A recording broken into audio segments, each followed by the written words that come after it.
Hello friends, so this is the next video, and in the last video we have already discussed past tenses, and this is the fourth type of tense which is of past, right?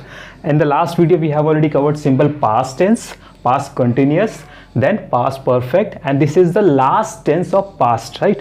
Past perfect continuous tense. Okay, as we all start all the tenses with identifications का basically क्या मतलब होता है? पहचान, right? तो identifications हमारे पास दो तरह की होती है, एक हिंदी में और इंग्लिश में, राइट? तो इंग्लिश में जो आइडेंटिफिकेशंस होती है हमारे होती है हैड प्लस बीन। तो हमारे पास सिर्फ एक ही हेल्पिंग वर्ब है जो कि सभी सब्जेक्ट्स के साथ यूज होने वाली है, यानी कि all the subject, I, you, we, they, he, she, it, this, ये सभी सब्जेक्ट के साथ या फिर इसके अलावा जो भी प्लूरल सिंगुलर सब्जेक्ट्स होंगे उनके साथ भी हैड बीन ही यूज होगा, राइट? इसके अलावा दूसरी चीज हम आइडेंटिफिकेशन क्या हो सकती है? V4, इसमें V4 यूज किया जाता है, ठीक है? इसके अलावा हम बात करते हैं हिंदी में क्या पहचान हो सकती है। जब हिंदी टू इंग्लिश ट्रांसलेशन आप जाएंगे तो आप देखेंगे कि हिंदी से अब इंग्लिश में ट्रांसलेशन करने के लिए आप इसमें सेंटेंसेस के एंड में ये कुछ वर्ड्स की मदद से आप पहचान सकते हैं ये पास्ट परफेक्ट कंटिन्यूअस टेंस है कि नहीं। तो बेसिकली हमें क्या है, पास्ट परफेक्ट कंटिन्यूअस टेंस ये हमें बताता है कि ये डायरेक्ट उस टाइम फ्रेम को एक्सप्रेस कर रहा है, बेसिकली से रहा था, यानी कि किस पर्टिकुलर टाइम से कर रहा था, से रही थी, अगर फीमेल है तो उस पर्टिकुलर टाइम से कर रही थी, से रही थी, मैंने दो बार लिख दिया है यहाँ पर, से खड़े थे, यहाँ पर से रहे थे,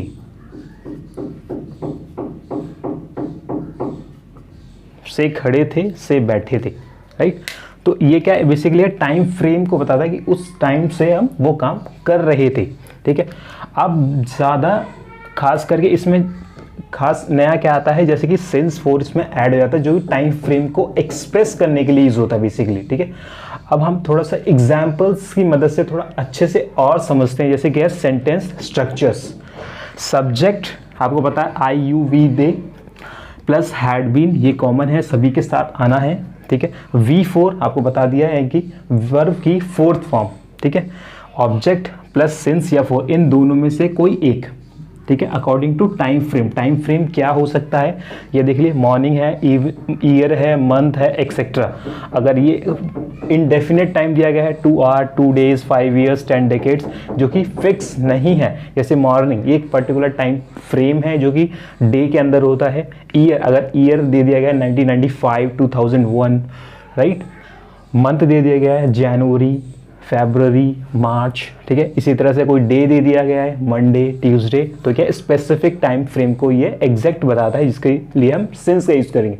बाकी सबके लिए हम फॉर का यूज करेंगे, जैसे 2 आवर्स, हम पूरे दिन में 24 आवर्स होते हैं, 2 आवर्स कौन से हैं? 2 डेज। पूरे ईयर में यानी कि 365 डेज होते हैं, तो 2 डेज कौन से हुए? 5 ईयर्स, यानी कि इस तरह से क्या है, ये इनडेफिनेट टाइम पीरियड है जो कि हमें फॉर की मदद से एक्सप्रेस करने पड़ते हैं, ठीक है? अब देखते हैं सिंस फॉर, इन दोनों में से कोई एक यूज होगा अकॉर्डिंग टू टाइम फ्रेम, ठीक है? तो पहला एग्जांपल क्या है, they had been studying English since morning, ठीक है? यानी कि वे लोग स्टडी कर रहे हैं, पढ़ाई कर रहे हैं इंग्लिश की, कब से? मॉर्निंग। मॉर्निंग यहाँ पर यूज है, इसलिए अपने यहाँ पे सिंस यूज किया। अगर यहाँ पे फॉर 2 आवर्स लिखा होता तो फॉर 2 आवर्स यूज करते हैं, ठीक है? उसके अलावा क्या है, नेक्स्ट एग्जांपल देखते हैं, subject plus had, just plus not, then plus been, ठीक है?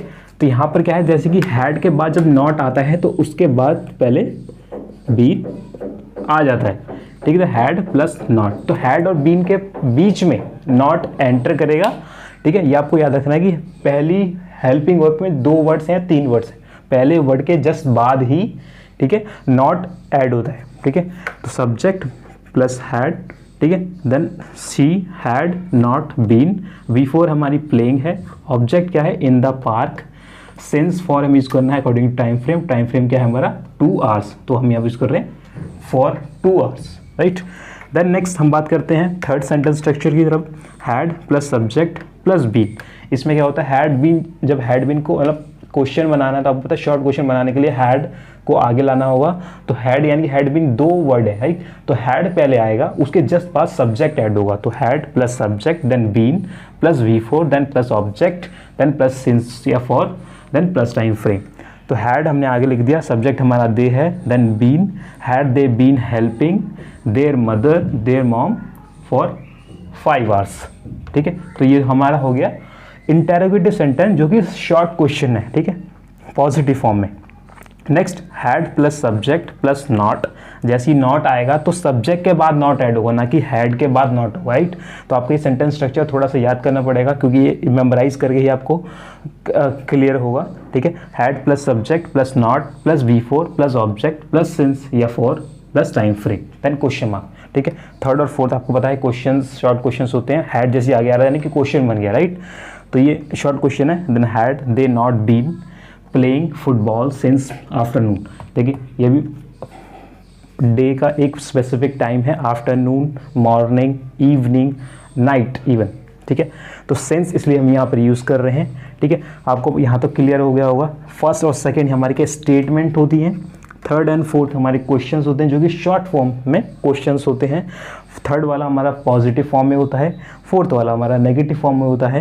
ठीक है, और दोनों में ही आंसर यस नो में ही दिया जाता है, थर्ड और फोर्थ क्वेश्चन में। ठीक है, उसके बाद हम बात करते हैं फिफ्थ और सिक्स्थ यानी कि WH वर्ड्स का यूज़ करके। अगर आपने WH वर्ड नहीं पता है तो हमारी प्रीवियस वीडियोस देखिए। WH वर्ड यानी कि ऐसे क्वेश्चन वर्ड जो कि हमें डिटेल में क्वेश्चन पूछने में हेल्प करते हैं। ठीक है, तो WH word plus had plus subject plus been V4 then plus object then plus since या for then plus time frame.